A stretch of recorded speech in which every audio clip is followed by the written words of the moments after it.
were here day before yesterday at Learning How to Learn talk? A few, okay, some of you, okay.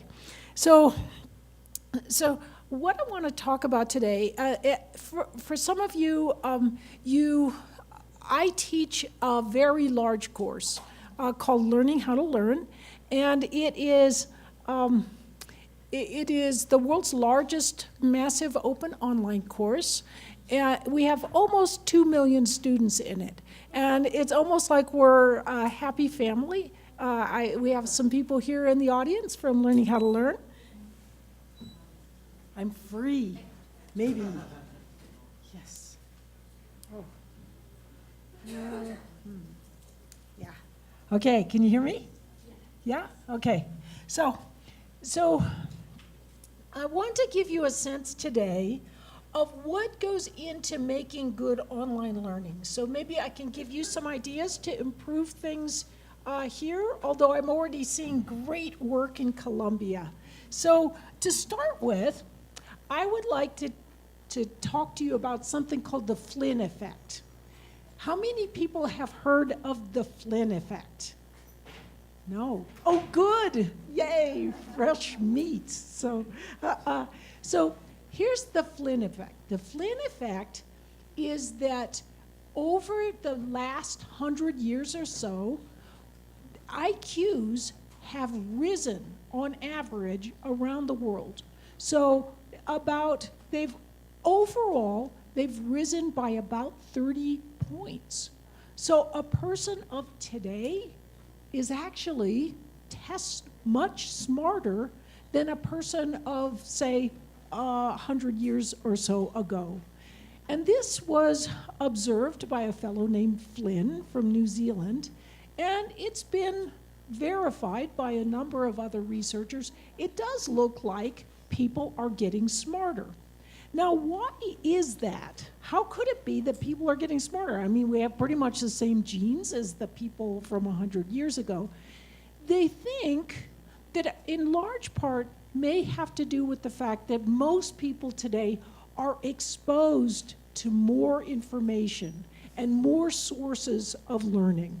So if you grew up like my grandfather did on a farm and you couldn't meet a lot of other people and learn about a lot of other things, except maybe through books, which could be hard to get, it was hard to get smarter.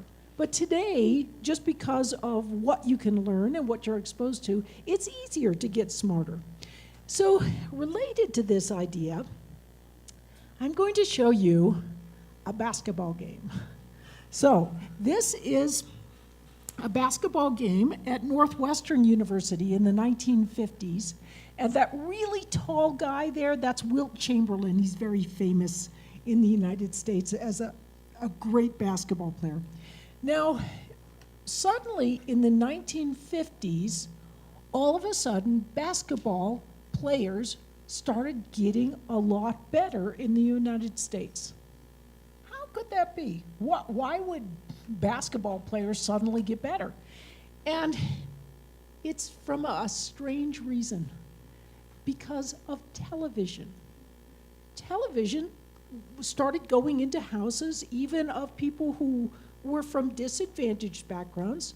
So you could be a very poor person, sit there in your living room and watch some of the best people in the world, best basketball players in the world, and you could learn how to improve your own game. So this national new medium of television had odd ramifications. It improved basketball games. So this is going to be relevant to something we're going to touch on in just a minute. So first, I would like to describe what is a MOOC. That MOOC stands for Massive Open Online Course. And it just means a course that's put online so that lots of different people can see it. So MOOCs are generally just regular university online classes, sometimes made a little shorter, and they're put on often by leading universities around the world, but often just by regular universities. and you can access these MOOCs. So there are different providers like Coursera. Coursera is the one I work with, so of course they're the best, right? So, but a typical MOOC might have something like 40,000 people in it. So you can have big economies of scale because you have lots of students in it. I forgot to update this. We have almost 2 million students now, so it changes so fast, it's pretty amazing. But they're from people from over 200 countries around the world. The thing about the online world that's very different from anything that universities have experienced before is that online is really competitive. Good online learning is a mixture of academia with Silicon Valley and all combined with a little bit of Hollywood. So there's actually nothing wrong with that. Old professors will sometimes say, Hollywood, oh, we don't have to have fun things. We want them learning, right?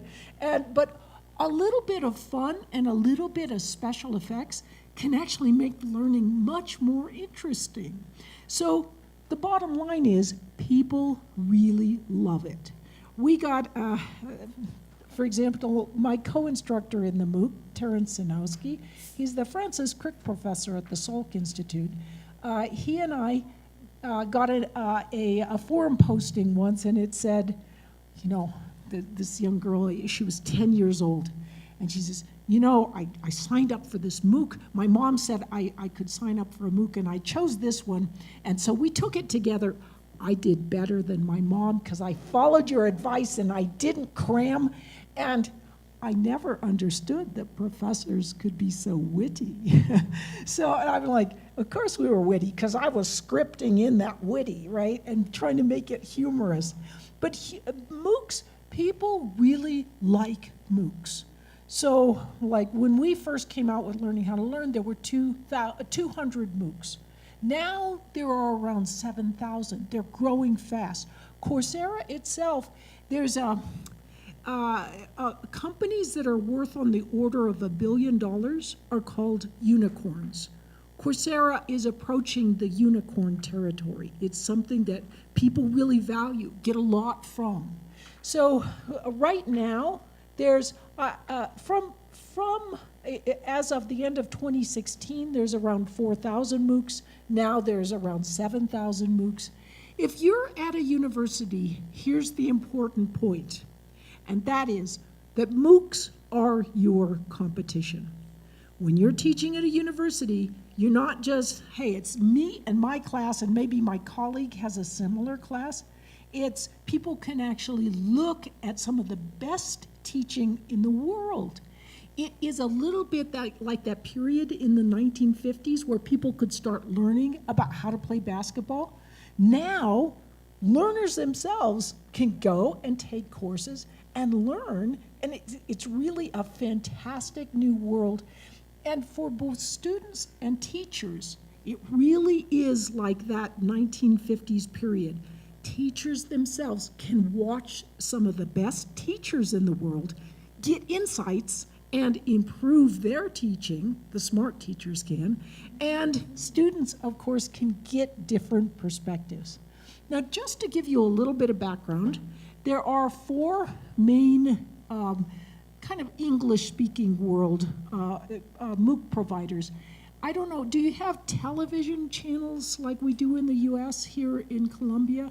So we have like CBS, NBC, ABC, Fox, so MOOC providers are a little bit like television channels in the United States. So the biggest one, and the best, is Coursera. And they have right now, well, that says 25 million, but they're growing at 500,000 new learners every month. So they're probably around 28 million right now. They're aiming at 200 million as soon as possible. So they're going to be big, and it's really an exciting time to be around in the online world because it's just, it's kind of like the beginning of Microsoft and beginning of computers, but now we're at the beginning of the online world. So there's, Coursera has around 2,000 MOOCs, 150 partner institutions, 28 countries. Now, another provider is called edX. They have around 11 million users, 14,000 MOOCs. Yet another one is a little bit more British-oriented, that's FutureLearn. And Udacity, back to the States, they've got about 2 million learners, but they're very business-focused and a lot of work in the online world and coding and software and so forth, so they have good professional courses. They work a little differently. The other three, Coursera, edX, and FutureLearn, are more associated with universities, but Udacity, they partner with businesses and create great online learning courses that way. So it's a different approach, but it's very effective. Some of their courses are fantastic. And so all of these have different courses. There's, just by way of contrast, this is a Chinese MOOC provider that's called ShuiTangX, and they are one of the top MOOC providers in China. At present, it's probably a tiny bit dated. They have around 6 million students, but they are different than the other providers because they give college credit. So a student can take it anywhere in China and get college credit for taking a MOOC, and it's going to grow really fast. I was just in Japan and saw some of the great new work they're doing with being able to photo ID people and do biometric identification and also detect cheating. So you can bet that's going to be spreading widely throughout MOOCs, and that will make it even easier for MOOCs to be something that can be taken for credit. So what I'd like to do now is I'd like to give you a little bit of a sense of how a MOOC can be made. So what I did was, if you go, my latest MOOC is with the Canadian University McMaster, and so that latest MOOC is called Mindshift, and towards the end of it, in week 4, there are some videos about how to make a MOOC, right, and how good MOOCs are made so that you can choose more widely if you are choosing a MOOC. And so this video, what you'll see is you'll see the McMaster intro, and then you will walk in to our basement, a little room downstairs in our house where my husband and I did the filming of the MOOC. So this will give you a little sense of what a little bit of a labor-intensive online course can look like. And in a little while, not to worry, I'm going to show you how to make a much easier online course experience. So here we go. You're going to see the McMaster intro, and then I cut a little bit out, and then it'll jump right to me starting in my basement. So here we go.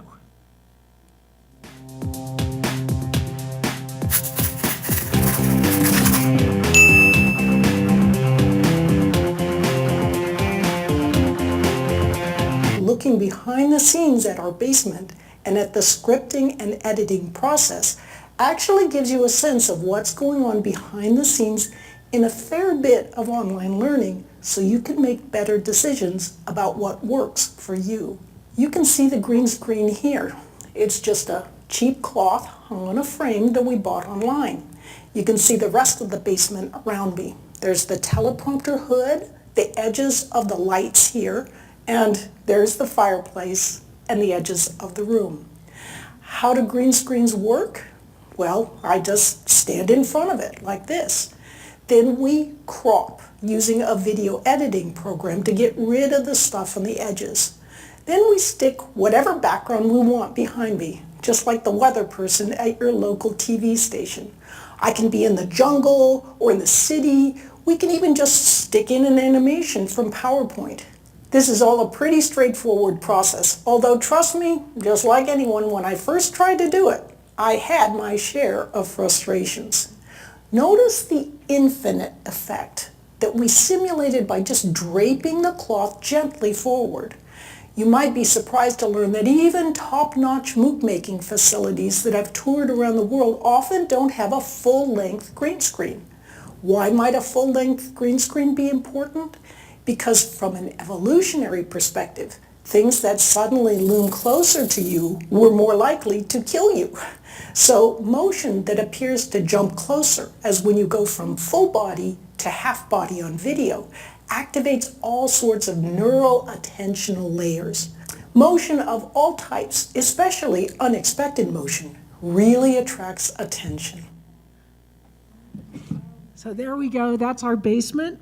But it doesn't tell the biggest secret of all to the success of learning how to learn. Are you ready for it? Okay. My husband.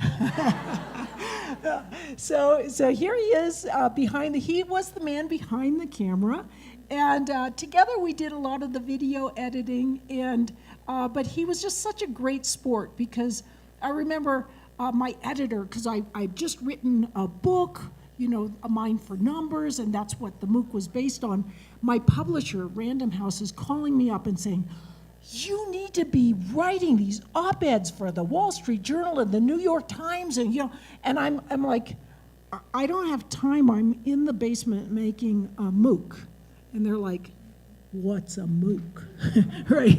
So my husband was a really good sport. He didn't, know about the MOOC world either, and really I didn't know, but we, I decided we're going to do a MOOC, and so we began working on it.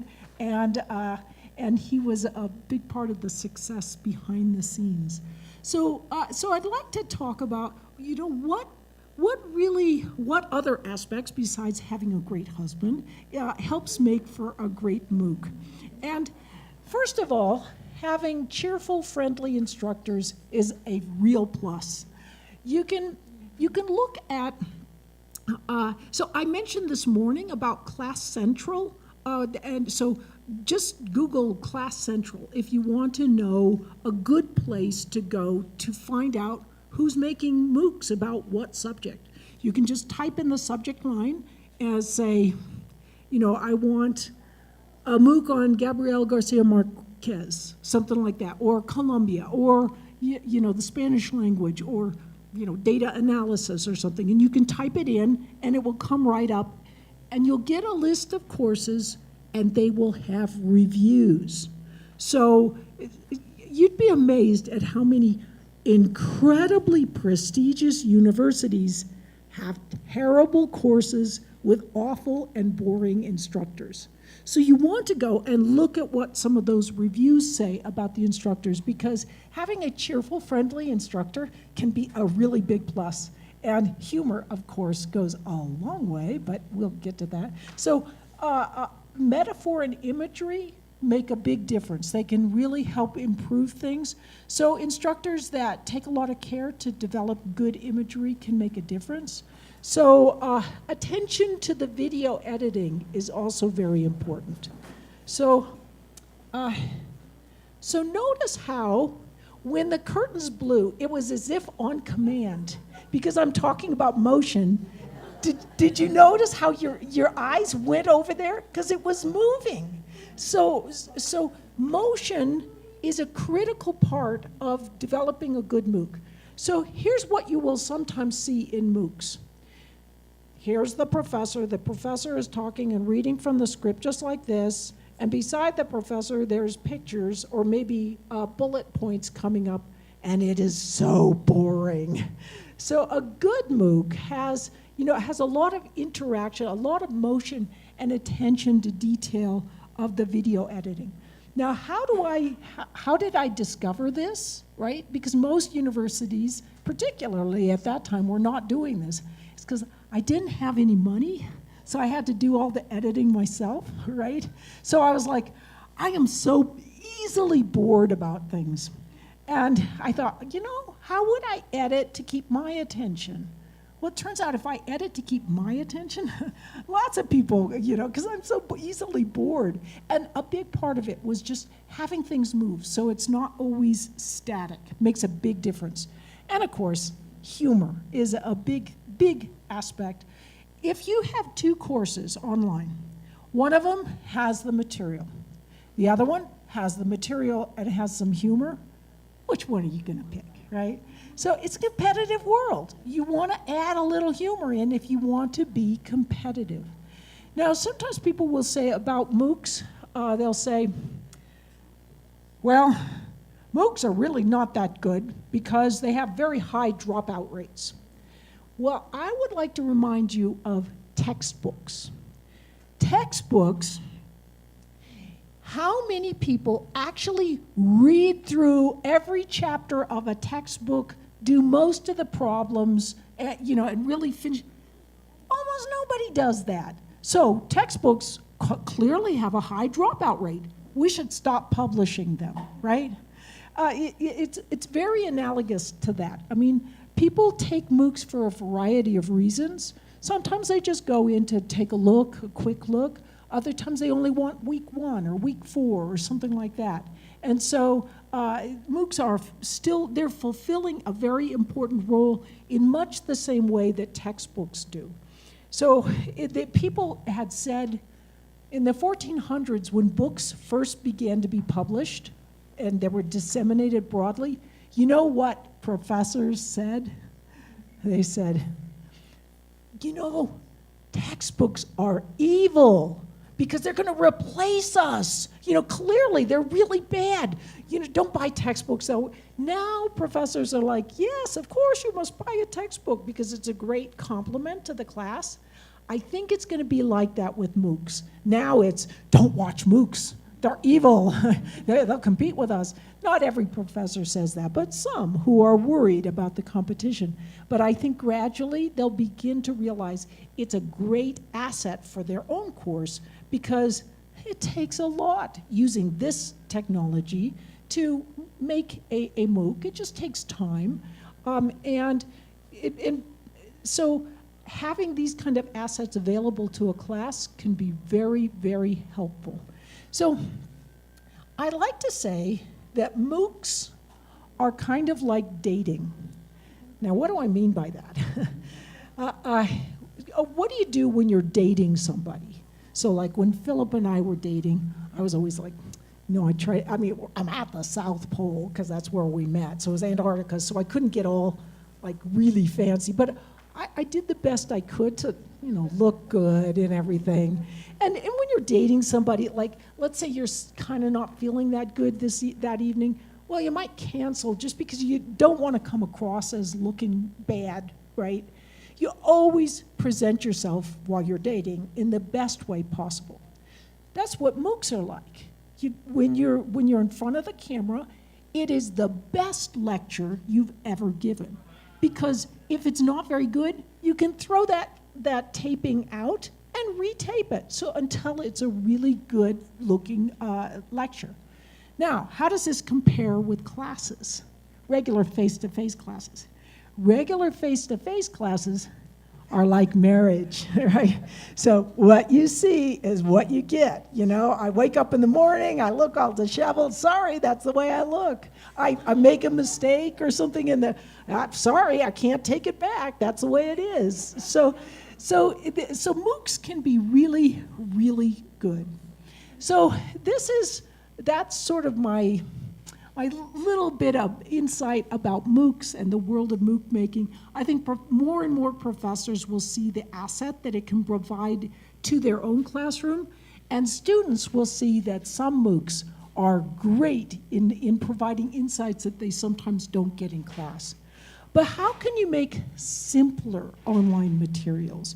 It takes a while to develop and have a green screen in a small room in your house, right?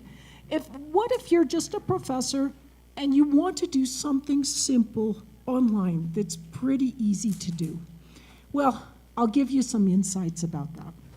Now, first, I would like to say that we like short videos. I mean, people like short videos. And about 6 minutes is the best length.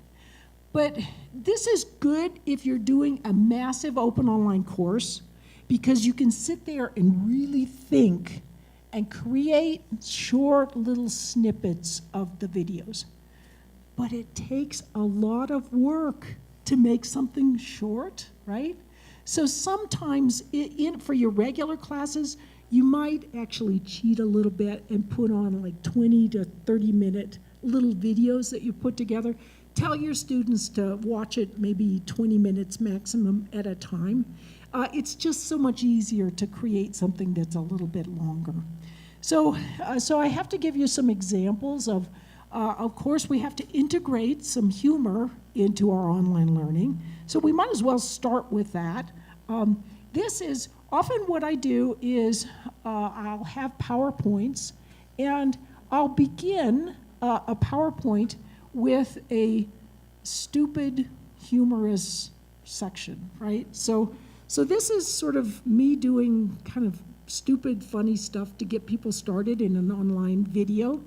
And I hope it translates well. Sometimes it's stupid puns. So good luck to the translator.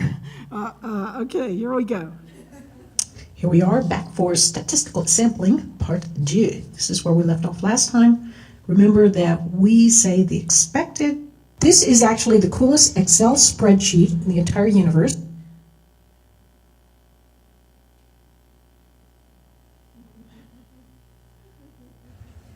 And here we are now to talk about bivariate distributions in the form of continuous distributions. This is so exciting today, you won't be able to stand it. I'm making tea in China, making teapots. So it's for statistical t-tests. Now I want to talk about t-tests, but first let's talk about... Here we go, we're back to discrete probability distributions. We're about to go for the last group, and I think we should start out with today's bad pun. A guy entered 10 puns into a contest. When he went to check to see if any of the puns won, he found out no pun intended. Ha! Okay, so here we... Okay, a gigantic round of applause to the translator who's been suffering through trying to translate these things. I'm sorry about that. Okay, so here we go. Here are some short little, this is my PowerPoint. I fill in key parts of the PowerPoint by hand, so you'll watch me doing this. But there are some special sets, the null set, and we usually denote that with this 0 with a cross through it. Oh, that was sort of poorly done. Maybe more like this. And it contains no elements at all, not even a 0. And then... So you can see I just fill it out, and you may wonder, how did I fill this out? And I'm going to show you that in just a minute. But here's another another aspect of creating things. What you want to do oftentimes is you want to show students what's important in your video. So it's very simple to make these kinds of videos. I put a picture on my PowerPoint, and then I'm just showing it here. And watch how I added some arrows in so that students wouldn't miss what the important things on the videos are. 5 points here, like I'm going to do that exactly right now. See, it's n is equal to 5, so I'm going to check 5 points. Now, it picks it randomly, so it's obviously got 2 right here where this thick line is. Okay, so we've got 2 right here, and right here we've got 2, the first 2, third, fourth, and fifth. So 1, 2, 3, 4, 5. You can see these were randomly selected. So So you can see there, just having little arrows can really, because if I was just talking through it, you wouldn't see what am I really talking about. But as soon as I put the arrows in, and if I'm going too fast for them, they can always stop a video, and if they want, they can back it up a little bit and then replay and get ideas in that way. So this kind of teaching method is very casual. So it's not like what I was showing before where I could refilm and so forth if I wanted to. If I make mistakes, I can just kind of cut it out. Or like you noticed earlier, I said, oh, I didn't draw this very well, let me redraw it. I just left it in. It's a much more casual style, and that makes it easy to do. And having little random asides as you're talking through can actually be kind of interesting and fun for students. So what you want to do is use the facts that students often study for the test instead of for learning's sake.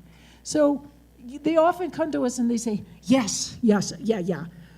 What's going to be on the test? That's the only thing they're interested in.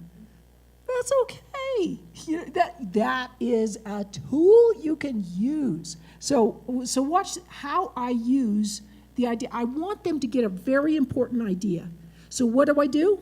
I tell them it is on the test. Well, we know that we're fairly confident. In fact, we're 95% confident that 95% of the samples that we would take would have a mean that would fall within these limits. Now, I know what you're really interested in is, okay, we get this. This is all easy stuff. What are you going to put on the test, right? So let's see what I can put on the test. I could put something wacky. I could say, but what? So anyway, what I'm doing there is I'm signaling them this is going to be maybe on the test. So take careful note here. Sometimes like you can see, this was a very early video that I did. And so there's, I put this up, that was a mistake that I repaired. And I could have repaired it using, so it was much less visible. But at that time, I didn't know it. But I just left it up because it still works and it's great. But these little side comments, like what I just had there where I said, always the key question, right? Or I just have a little note. Sometimes I'll use it for humor too, because, okay, sometimes I would record right in class. So I can actually write on the little tablet while I'm in class. Makes it easy. I don't have to go home and redo it. But sometimes I like to record at home. It's very quiet, and I can really focus on things. Except occasionally, if you listen to the videos, really quiet, it's late at night, what do you hear? It's my husband, So I'll put up a little, it's really boring listening to me, right? So I'll put up a little thing, and yes, that is my husband snoring, right? Just have a little fun with it. Oh, one thing I should point out, again, this was an early video, so notice the black on the sides. That's because there's 2 aspect ratios on the PowerPoint, and so you just want to make sure that you probably want it in 16:9, and so just look up aspect ratio, on slides, and then you can figure out how to set it to get rid of these things. It's pretty easy. Now, if you're doing little online videos, you often want to, as I mentioned, add in a bit of humor. So I have intense derivations that can be tedious and a little bit boring, and when we get to the end of it, I'll have like, whew, okay, now you can relax. Or occasionally I'll have, like, there's a joke that says, it's about optimists, pessimists, and engineers. So an optimist says that this glass is half full. The pessimist says that this glass is half empty. And the engineer says that the glass is poorly designed, right? So, but you don't need to just stick with pictures and images and things. You can also add funny snippets that you find online. So, like, I'll do a big derivation. It's really long, boring. Okay, they got to the end of it, and then they run into this. Hi, this is Chuck Storm. I'm live at the scene where last night there was a robbery at about 3:30 in the morning. Police have... He wasn't hurt. Hi, It this is was Chuck a Storm. I'm fake, live right? at the scene. So, yeah. So that said, hi, I'm Chuck Storm. I'm live at the scene at this, So you can, it's very surprising for students when they suddenly, whoa, you have this little bit of humor. You can also steal little snippets from movies. So here we go. This is from the movie Bruce Almighty with Jim Carrey. I'm teaching about power, which is a term we use when we're teaching statistics and probability. So I have this snippet.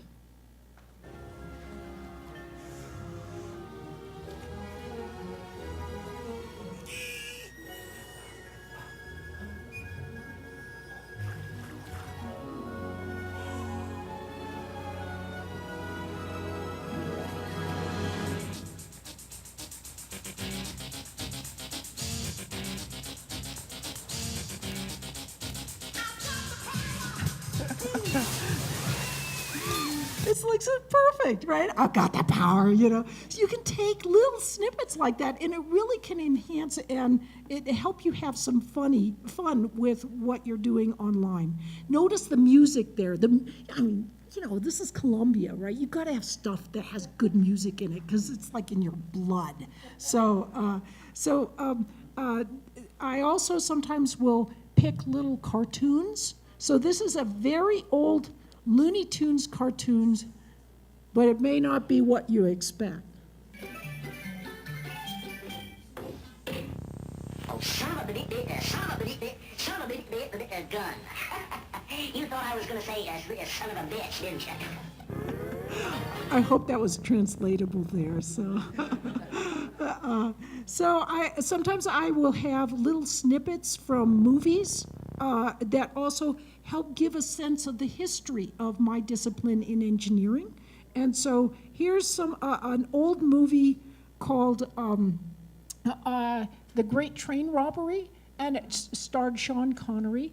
And this movie shows the English countryside and what it was like to actually construct that railway, the Great Eastern Railway across the countryside. And so I just showed this little snippet to give engineering students, you kind of think, I'm working on this semiconductor business, and you can forget the thrill of creating things that make a difference in people's lives. So I'll show this one. I just love this. To get a sense of what things must have looked like when Brunel was alive and designing that railroad, let's take a look at this opening clip from The Great Train Robbery, starring Sean Connery.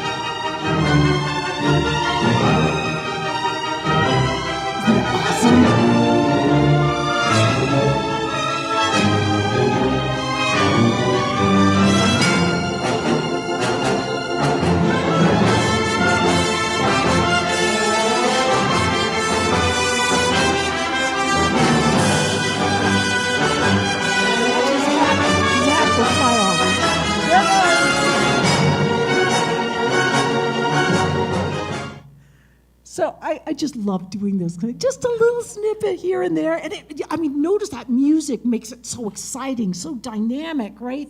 And you can get a real sense of, the excitement of your own discipline.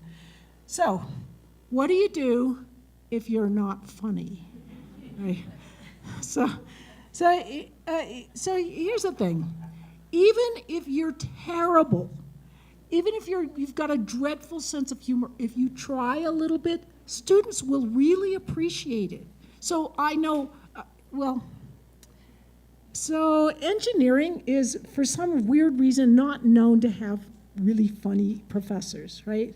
So you can be like the most unfunny professor on earth, and you just do a little bit, and students are like, oh, my word, she's so funny, it's just, you've just done one little thing that's a little bit different than other people.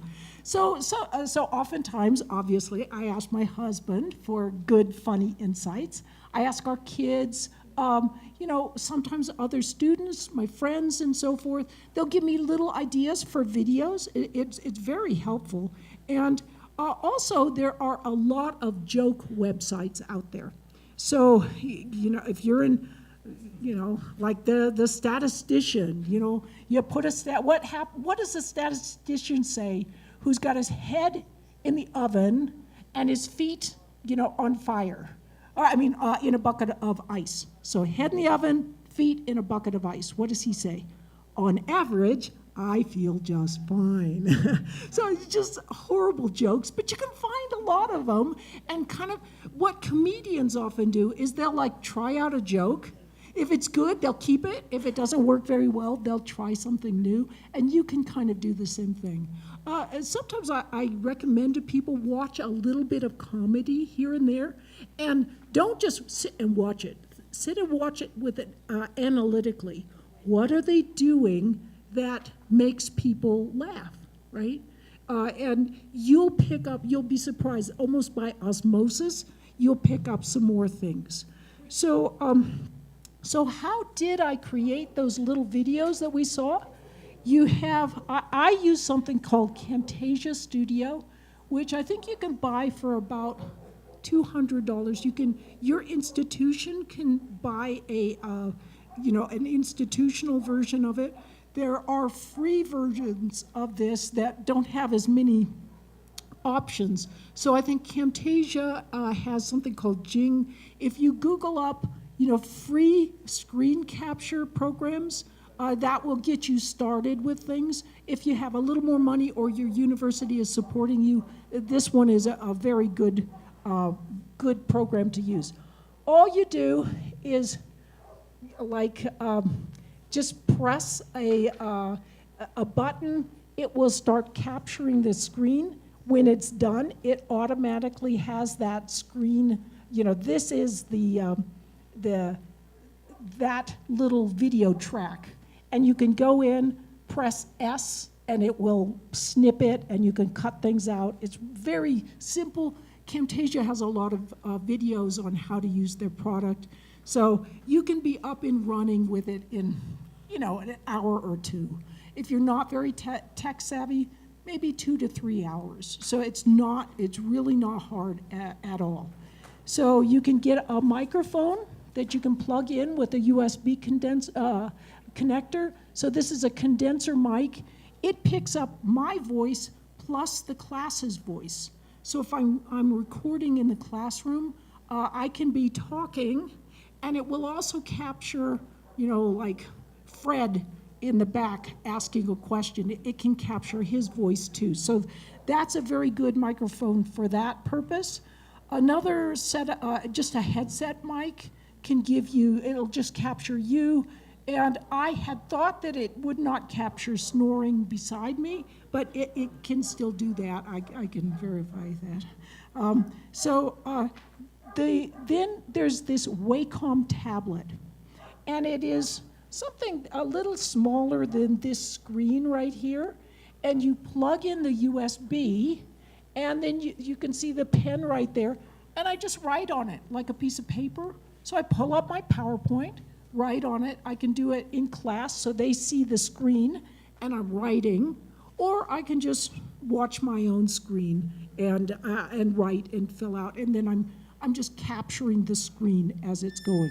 If you want to be higher tech, here's an iPad that they're getting newer and newer versions of this iPad, and it will act like the Wacom tablet. It's more expensive, but it looks like it may, in the long run, be even better than the Wacom tablet. So, check both of these things out.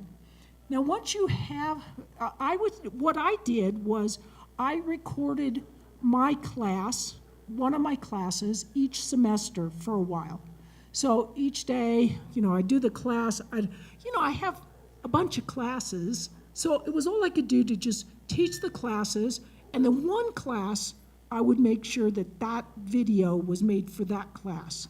And I went through the semester, got the class all recorded, and I loaded it all online, and It has saved me so much time over the years that I did this, because now I use them for flipped classes. I only teach half the time. I can go to class, I can go home, go over to the airport, get on the plane, go to Singapore, spend the rest of the week there, come back home, and I walk in class the next day, or, so a week later, and nobody even knows where I've been. And occasionally I'll miss a week, and then they're really happy because I don't give them tests that week. So anyway, what I like to do is I also show students how to speed up the video. A lot of students like to watch videos faster, and I don't want them to be bored. They can always stop it if they want to. Sometimes, for example, if they're watching a professor speaking English and English isn't their native language, they prefer a slow speed. But if they're very used to, the professor and so forth, they may want to speed it up. So I just show them how to do that. I would highly recommend that you keep your files organized. When I first began doing this, too long ago, I was like, oh, I'll just do it. I recorded and so forth. And then I didn't have the files. So when I went in to make changes, I would make changes on the MP4 file, or the WAV file, the rendered file. And I didn't realize that every time you do that, you make poor quality, the quality gets worse and worse each time you complete it and re-export it. So just keep your files organized so that you can go back to the original video and make any changes or edits on the original video, not on something that you've compiled later on. So be sure to use indents. That's what I use. I'll put have some cluster of materials. I'll start with a video. I have this loaded on Moodle. I have the PowerPoint. I have a Word file, and then I have a quiz. I use these indents. I used forced question enrollments. Then here's the trick I use to get students to actually post on the forum. Some student will email me, for example, and say, I didn't understand homework problem 4B. Can you explain it? And I'll say, can you post your question and ask for hints online using this forum? They post.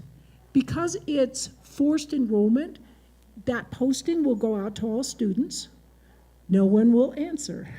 So then a day later, I answer and I say, I'm so sorry no one answered, because I give extra credit for those who answer. And then they start posting and answering, and it works pretty well. So I have regular online quizzes, but I want to check, and I have in-person quizzes. So I always have online quizzes and then in-person tests, though, to make sure the students really know it. I always have a complete set of PowerPoints for the students. I make them into PDFs as well. I'll oftentimes, this is what I use in the MOOC, but I do something similar in my online class. I have questions that are kind of like the questions that arise over and over again. I put them in an introductory quiz that's on Moodle at the beginning of the class. And so students have to check through this quiz, and any question they frequently ask me that's on the syllabus, I ask them that question. This one said, I used to get lots of questions about where the closed caption was on the MOOC, and so I put it on an introductory quiz, and they never ask where the closed captions are because they have a quiz there. To prevent the cheating from taking place, or to kind of minimize its importance, what I often do is I'll have in-class quizzes, I'll have online quizzes. And then notice what I do. If the inline quiz grade is lower than the Moodle grade on average, So let's say Moodle grades, they get 100%, which they could have gotten by cheating. Then if they get maybe 65% in their in-class grade, the Moodle grade gets changed, the quiz grade gets changed to 65% from 100%. So, that's a way of letting them know that the real in-person grade is the grade that actually counts. And if they think they're going to cheat their way through the course, it's just not viable. So with this, I hope that this has given you some interesting ideas that might help with your learning and your teaching.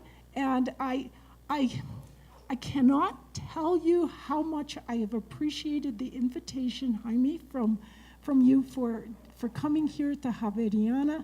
I love Bogota. I love Colombia. It's been an honor and a privilege to share with you.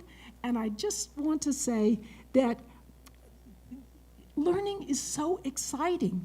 And so, just part of what you're doing is sharing that enthusiasm for learning. And you can do that in person or online. Thank you so much.